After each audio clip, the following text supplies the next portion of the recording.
Hello friends, welcome to परीक्षा classes.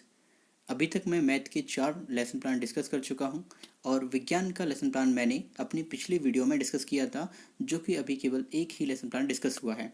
आज मैं फिर से विज्ञान का दूसरा लेसन प्लान डिस्कस करूंगा।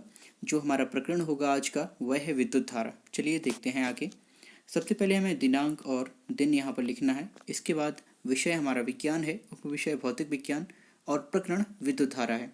कक्षा हमारी 6 है, वर्ग बी, कालांश है प्रथम और अवधि है 45 मिनट। और इसके नीचे हम लिखेंगे विद्यालय का नाम, जिस विद्यालय में आप टीचिंग के लिए जाएंगे। इसके बाद आते हैं सामान्य उद्देश्य। तो सामान्य उद्देश्य मैं बता चुका हूँ पिछली वीडियो में भी, ये आप 4, 5 और 6 इन तीन में से कितने ही बना सकते हैं। ना ही इनसे कम बनाइए और ना ही इनसे ज़्यादा बनाइए, 4 से कम नहीं और 6 से ज़्यादा नहीं। तो पहला है हमारा छात्रों में विज्ञान विषय के प्रति रुचि उत्पन्न करना, छात्रों में वैज्ञानिक दृष्टिकोण का विकास करना, छात्रों में तार्किक क्षमता का विकास करना, छात्रों में सृजनात्मकता का विकास करना और छात्रों को विज्ञान की उपयोगिता तथा महत्व बताना। ठीक है। इसके बाद आते हैं हमारे विशिष्ट उद्देश्य। विशिष्ट उद्देश्य में सामान्य उद्देश्य जो हैं पहले, ये हमारे ओवरऑल विषय से संबंधित होते हैं। जैसे विज्ञान विषय है तो इस पूरे विषय से संबंधित होंगे। और इसके बाद जो हमारा विशिष्ट उद्देश्य होता है, यह केवल और केवल उस प्रकरण से संबंधित होता है जो प्रकरण आज हम पढ़ाने वाले हैं या जो प्रकरण छात्र अध्यापक आज पढ़ाने वाले हैं। तो देखते हैं आज के प्रकरण के अकॉर्डिंग जो हमारे विशिष्ट उद्देश्य हैं वो क्या होने वाले हैं। पहला है ज्ञानात्मक, छात्र विद्युत धारा का प्रत्यास्मरण कर पाएंगे। ठीक है। इसके बाद बोधात्मक, छात्र विद्युत धारा की व्याख्या कर पाएंगे। फिर है हमारा प्रयोगात्मक, छात्र विद्युत धारा का प्रयोग सावधानी से करना सीख सकेंगे या सीखेंगे। कौशलात्मक में छात्र विद्युत धारा संबंधी समस्याओं का निदान कर सकेंगे। इसके बाद आती हैं हमारी शिक्षण विधियाँ। तो शिक्षण विधियों में हम जिन जिन शिक्षण विधियों का प्रयोग करेंगे उनको यहाँ पहले से नोट डाउन करेंगे। तो कौन कौन सी शिक्षण विधियाँ होंगी हमारी? प्रश्नोत्तर विधि, व्याख्यान विधि, प्रदर्शन विधि। इसके बाद हमारा आता है शिक्षण सामग्री। तो शिक्षण सामग्री में आपको सिर्फ यही लिखना है समस्त शिक्षण सामग्री, क्योंकि आप चौक, डस्टर और ब्लैक बोर्ड ये तो हर क्लास में ही उपस्थित होते हैं, तो आप इनके बारे में नहीं लिखेंगे बार बार। इसके बाद आती है हमारी शिक्षण सहायक सामग्री। अगर आप चाहें तो यहाँ पर वह सब सामग्री लिख सकते हैं जो आप बच्चों को क्लास में दिखाने जा रहे हैं, जैसे विद्युत सेल इत्यादि। ठीक है। जो अपने प्रकरण से रिलेटेड है वह दिखा सकते हैं, विद्युत सेल, विद्युत बल्ब। आगे लिखेंगे पूर्व ज्ञान। पूर्व ज्ञान में छात्र विद्युत धारा से संबंधित सामान्य जानकारी रखते हैं, जैसे कि विद्युत धारा। बच्चों से पूछेंगे, बच्चे ये पंखा कैसे चलता है, तो बच्चे बता सकते हैं लाइट से चलता है। टीवी किससे चलती है? लाइट से चलती है। तो इतना तो बच्चे विद्युत धारा से संबंधित जानकारी रखते ही हैं। इसके बाद आते हैं हमारे प्रस्तावना प्रश्न। मैं हर बार कहता हूँ ये काफ़ी इंपॉर्टेंट पार्ट होता है किसी भी लेसन प्लान का। प्रस्तावना प्रश्न और प्रस्तुतिकरण तो एक तरह से उस लेसन प्लान, किसी भी लेसन प्लान की जान होती है प्रस्तुतिकरण। देखते हैं प्रस्तावना प्रश्न में आप कम से कम 4 प्रस्तावना प्रश्न रखिए, मैक्सिमम 5 रखिए, बस इससे ज़्यादा नहीं। देखते हैं पहला प्रश्न है सूर्य से हमें क्या प्राप्त होता है? तो बच्चे जवाब देंगे प्रकाश और ऊष्मा। इसके बाद प्रकाश उत्पन्न करने वाले कुछ कृत्रिम वस्तुओं के नाम बताइए। टॉर्च, मोमबत्ती, बल्ब आदि। आपने ध्यान दिया जो प्रश्न मैंने पूछा या छात्र अध्यापक ने पूछा उसका उत्तर जो छात्र ने दिया, अगेन फिर से छात्र अध्यापक ने उसी उत्तर को उठाकर प्रश्न का निर्माण किया है और फिर से आंसर मिला है, जैसे टार्च और मोमबत्ती, अब और बल्ब इत्यादि। तो यहाँ पर बल्ब को उठाकर प्रश्न निर्मित किया गया है। बल्ब किस कारण से प्रकाश उत्पन्न करता है? तो बच्चे जवाब देंगे विद्युत धारा से। इसके बाद विद्युत धारा किसे कहते हैं? ये आ गया समस्यात्मक प्रश्न। प्रस्तावना प्रश्न का जो मुख्य उद्देश्य होता है कक्षा में करने का, वह है छात्रों से अपने प्रकरण तक पहुंचने के लिए किया जाता है। ये उद्देश्य होता है कि छात्र आंसर यानी उत्तर के माध्यम से प्रकरण तक पहुंच सकें। ठीक है। इसके बाद इसी जो प्रकरण हमारे सामने आ गया है विद्युत धारा किसे कहते हैं, तो हम बच्चों को उद्देश्य कथन में यही बताएंगे कि आज हम विद्युत धारा का अध्ययन करेंगे।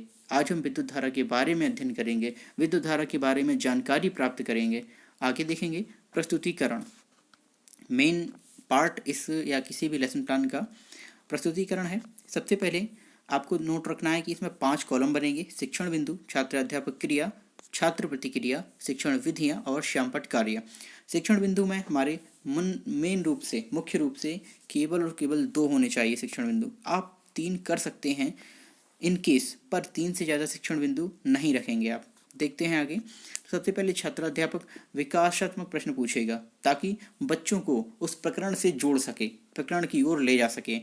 बच्चों, फ्रिज, टीवी, कूलर आदि किससे चलते हैं? बच्चे जवाब देंगे विद्युत धारा से।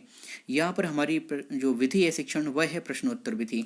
इसके बाद विद्युत धारा की परिभाषा क्या है? तो ये समस्यात्मक प्रश्न है। बच्चे विद्युत धारा जानते हैं कि यह है, परंतु उसकी परिभाषा नहीं जानते हैं। ठीक है, तो यहीं पर आपको अपना प्रकरण मिल गया। ठीक है, आगे बढ़ेंगे। अब छात्र अध्यापक की यहाँ पर कर्तव्य बनता है कि वह छात्रों को विद्युत धारा के बारे में कुछ बताए। तो छात्र अध्यापक कथन में परिभाषा देखेंगे। विद्युत आवेश के प्रवाह की दर को विद्युत धारा कहते हैं। इस दौरान छात्र ध्यानपूर्वक सुनेंगे और देखेंगे, यदि आप दिखाएंगे कुछ उन्हें चित्र के माध्यम से। व्याख्यान विधि में ये प्रयोग की गई है, यहाँ पर व्याख्यान विधि और प्रदर्शन विधि प्रयोग की गई है। और श्यामपट्ट कार्य में आपको जो भी दिखाना है वो लेफ्ट पेज पर दिखाना है, जो आगे वीडियो में आपको दिख जाएगा। अब इसे आई से प्रदर्शित करते हैं। इसे बात यहाँ विद्युत धारा की हो रही है, तो विद्युत धारा को हम किससे प्रदर्शित करेंगे? आई से। इसके बाद इसका सूत्र बना कर देंगे बच्चों को कि विद्युत धारा बराबर विद्युत आवेश बटे समय। ठीक है, आगे देखते हैं। ये श्यामपट्ट कार्य जो मैंने अभी बताया था आपको, विद्युत धारा का एक आपको छोटा सा डायग्राम देना है। विद्युत धारा बराबर सूत्र लिख कर देना है, क्या होता है हिंदी अंग्रेजी में। और सबसे मेन बात, आपको जब भी अगर विज्ञान में कोई भी सूत्र बताना है तो बच्चों को आप उन टर्म्स के बारे में जरूर बताएंगे कि किसे किससे प्रदर्शित करते हैं, क्योंकि ये टर्म्स उन्हें काफ़ी कन्फ्यूज करते हैं और प्रॉब्लम उनके लिए ही क्रिएट होती है। इसलिए आप इनको जरूर डिस्कस करेंगे, जैसे आई बराबर विद्युत धारा, क्यू बराबर विद्युत आवेश और टी बराबर समय। चलिए आगे देखते हैं। आई बराबर क्यू अपॉन टी, यहाँ अब हम मात्रक निकाल रहे हैं। ये सब टॉपिक है। ठीक है, ये यहाँ पर हम इसका मात्रक निकालेंगे। तो आई बराबर क्यू अपॉन टी, जहाँ पर क्यू आवेश है और टी समय है। विद्युत धारा को मापने के नियत मान को मात्रक कहते हैं। विद्युत धारा बराबर सूत्र क्या होता है बच्चों? आई बराबर क्यू अपॉन टी। इस दौरान छात्र आपको ध्यान से सुनेंगे और यहाँ आप व्याख्यान विधि का प्रयोग कर रहे हैं और आप श्यामपट्ट पर डाल सकते हैं मात्रक। आगे देखेंगे।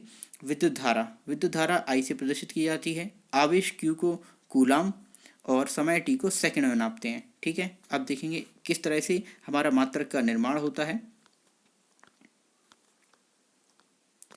विद्युत धारा आई बराबर कूलाम्ब बटे सेकंड, ये देख लिया। तो आप आगे लिखेंगे कि कूलाम्ब प्रति सेकंड को ही हम एम्पियर कहते हैं और यही विद्युत धारा का मात्रक है। अतः विद्युत धारा का मात्रक एम्पियर होता है। इसे ए से दर्शाते हैं।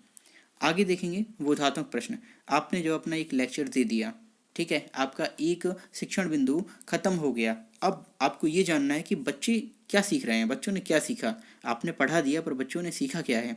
इसके लिए आप सबसे पहले उनसे बोधात्मक प्रश्न पूछेंगे प्रत्येक शिक्षण बिंदु खत्म करने के बाद। देखिए, विद्युत धारा का मात्रक क्या है, बच्चे बताएंगे। विद्युत धारा का मात्रक है एम्पियर और विद्युत धारा का सूत्र क्या होता है? आई बराबर क्यू अपॉन टी। यहाँ पर आपने प्रश्नोत्तर विधि प्रयोग की है, इसलिए यहाँ प्रश्नोत्तर विधि आ जाएगी। आगे देखेंगे। अब हमें बच्चों को पुनः अगले शिक्षण बिंदु से जोड़ना है। इसके लिए हम क्या करेंगे? इसके लिए हम बच्चों को फिर से कुछ प्रश्न पूछेंगे बच्चों से, ताकि वह प्रकरण से भटके ना और कक्षा में नीरसता भी उत्पन्न ना हो। घरों में विद्युत धारा कहाँ से आती है? बच्चे इसका जवाब आसानी से दे सकते हैं, ट्रांसफार्मर से आती है, क्योंकि उन्होंने रास्तों में रखा हुआ देखा होता है, इसलिए वह जवाब दे देते हैं। क्योंकि वह पहले ही पूछ चुके होते हैं पापा या किसी से भी कि यह क्या है, तो वह उन्हें ये बता देते हैं। इतनी जानकारी बच्चों को होती है। छात्र में टॉर्च में बल्ब जलने के लिए उसे विद्युत धारा कहाँ से मिलती है? अब बच्चों के पास टॉर्च या कोई ऐसा यंत्र होता है तो उसे खोल कर देखते हैं, वह यह भी समझ जाते हैं इसमें शेल डला है या बैटरी डली है, वह जवाब दे सकते हैं। इसके बाद विद्युत धारा कितने प्रकार की होती है, पर उन्हें यह नहीं पता कि विद्युत धारा के प्रकार कितने हैं। तो यह समस्यात्मक प्रश्न हो गया। विधि हमारी सारी प्रश्नोत्तर विधि हुई। ठीक है, आगे देखेंगे। श्यामपट्ट कार्य जो विद्युत धारा का मात्रक है वो मैं आपको बता चुका हूँ, यहाँ पर वह समझाना है आपको बच्चों को। नेक्स्ट जो हमारा शिक्षण बिंदु है वो आ गया है अब विद्युत धारा के प्रकार। ठीक है, अब छात्राध्यापक कथन यहाँ से शुरू होगा। विद्युत धारा की दो प्रकार हैं। पहला, प्रत्यावर्ती धारा। ट्रांसफार्मर से प्राप्त होने वाली धारा प्रत्यावर्ती धारा होती है। इसका परिमाण व दिशा समय के साथ बदलता रहता है। छात्र ध्यानपूर्वक सुनेंगे और यहाँ पर आप व्याख्यान विधि का प्रयोग कर रहे हैं और प्रत्यावर्ती धारा आप हेडिंग डाल सकते हैं। इसके बाद आता है दूसरा प्रकार, डिस्च धारा। ऐसी धारा जो एक ही दिशा में प्रवाहित होती है उसे डिस्च धारा कहते हैं और यह बैटरी से प्राप्त होती है। यहाँ पर भी सेम वही, छात्र ध्यानपूर्वक सुनेंगे। व्याख्यान विधि का आपने प्रयोग किया है और डिस्च धारा आप हेडिंग डाल सकते हैं। आगे देखेंगे बोधात्मक प्रश्न, यानी आपने दूसरा शिक्षण बिंदु भी पढ़ा दिया है, पर बच्चों को क्या प्राप्त हुआ, क्या नॉलेज प्राप्त हुई, क्या ज्ञान प्राप्त हुआ, इससे यह जानेंगे। विद्युत धारा कितने प्रकार की होती है? बच्चे आंसर करेंगे 2 प्रकार की। प्रत्यावर्ती धारा कहाँ से प्राप्त होती है? ट्रांसफार्मर से।